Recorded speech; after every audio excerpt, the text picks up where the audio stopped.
Family complete అయిపోయిన తర్వాత పిల్లలు వద్దు అని ఆపరేషన్ చేయించుకుంటూ ఉంటారు. అలాంటి దాన్ని మనము ఆడవారికి చేసే ఆపరేషన్‌ని ట్యూబెక్టమీ అంటాము. మగవారికి చేసే ఆపరేషన్‌ని వాసెక్టమీ అంటాము. సో, అప్పుడున్న ఫినాన్షియల్ స్టేటస్‌కి కానీ, ఫ్యామిలీ కంప్లీట్ అయిపోయిందనుకోని పిల్లలు కాకుండా ఆపరేషన్ చేసిన తర్వాత ఉన్న వాళ్ళల్లో ఎవరైనా పిల్లలు చనిపోవడము, లేదు ఇప్పుడు ఉన్న సోషల్ కండిషన్స్‌కి కానీ, లేకపోతే ఫినాన్షియల్ స్టేటస్‌కి కానీ మళ్ళా పిల్లలు కావాలి అని అనుకునే వారికి 2 రకాల పద్ధతిలో పిల్లల్ని కనవచ్చు. సో, మొదటిది ఏంటి అంటే ట్యూబెక్టమీ చేసుకున్న వాళ్ళకి. అంటే ట్యూబెక్టమీలో యూజువల్‌గా మనము ఫెల్లోపియన్ ట్యూబ్స్‌ని కట్ చేసి వదిలేస్తాం. సో, ఆ కట్ చేయడం వల్ల శరీరంలో అండము, వీర్యకణము న్యాచురల్‌గా కలిసి ప్రెగ్నెన్సీ వచ్చే అవకాశాన్ని పర్మనెంట్‌గా కోల్పోతాం. సో, ఇలాంటి వాళ్ళకి రీఆపరేషన్ చేసి, అంటే ఆ 2 ఎండ్స్‌ని ఎక్కడైతే మనము ట్యూబెక్టమీ చేసి కట్ చేసిన 2 ఎండ్స్‌ని మళ్ళా మనము దగ్గరికి తీసుకొనొచ్చి కుట్టడం ద్వారా నార్మల్ ఎనాటమీని మళ్ళా రీస్టోర్ చేయొచ్చు.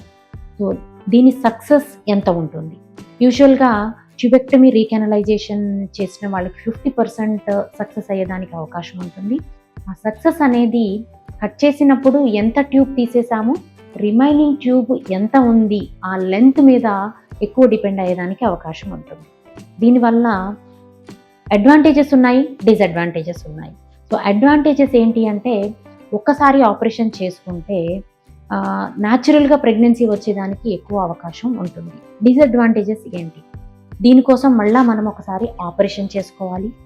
రెండోది, ఆపరేషన్ చేసిన ట్యూబ్‌ని మనము ఓపెన్ చేసి దగ్గరికి తీసుకొచ్చి కుట్టగలుగుతున్నాం, కానీ ఎంత ఫంక్షనాలిటీ ఉంది అనే విషయం మనకు తెలియదు. సో, యూజువల్‌గా కొంతమందికి ఎక్టోపిక్ ప్రెగ్నెన్సీ, అంటే అండము వీర్యకణం కలిసి అదే ట్యూబ్‌లో ఇరుక్కొని పోయి అక్కడే బేబీ పెరగడం స్టార్ట్ అవుతుంది. కానీ గర్భసంచికి 9 నెలలు మోసేంత శక్తి ట్యూబ్‌కి 9 నెలలు మోసేంత శక్తి ఉండదు. ఎందుకంటే ట్యూబ్ పల్చగా ఉంటుంది. సో, అందువల్ల ఏమవుతుంది అంటే ఎక్టోపిక్ ప్రెగ్నెన్సీ ఒక 8 వారాలు, 10 వారాలు అయిపోయిన తర్వాత పగిలిపోయి అక్కడి నుంచి బ్లీడ్ అయ్యి ఎమర్జెన్సీ సిచ్యువేషన్‌లో ల్యాండ్ అయ్యేదానికి ఎక్కువ అవకాశం ఉంటుంది. ట్యూబెక్టమీ వల్ల ఇంకొక అడ్వాంటేజ్ ఏంటి అంటే ఖర్చు పెట్టుకోలేని వాళ్ళు, ప్లస్ మాటికి ఫాలో అప్‌కి వచ్చి పిల్లల కోసం ప్రయత్నం చేయలేని వాళ్ళకి ఇదొక వరం. ఈ ట్యూబెక్టమీ రీకెనలైజేషనే కాకుండా వేరే రకంగా ప్రెగ్నెన్సీ వచ్చే మార్గాలు కూడా ఉన్నాయి. అలాంటి చక్కటి అవకాశమే ఐవీఎఫ్, అంటే టెస్ట్ ట్యూబ్ బేబీ. ఈ టెస్ట్ ట్యూబ్ బేబీలో ఏం చేస్తామంటే మనం ఆపరేషన్ ఏమీ చేయము.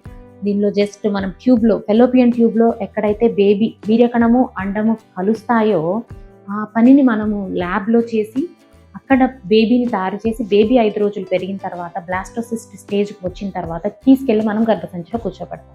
దీని అడ్వాంటేజెస్ ఏంటి అంటే సక్సెస్ రేట్ హైగా ఉంటుంది. అంటే 80 to 95% దాకా సక్సెస్ అయ్యేదానికి ఎక్కువ అవకాశం ఉంటుంది.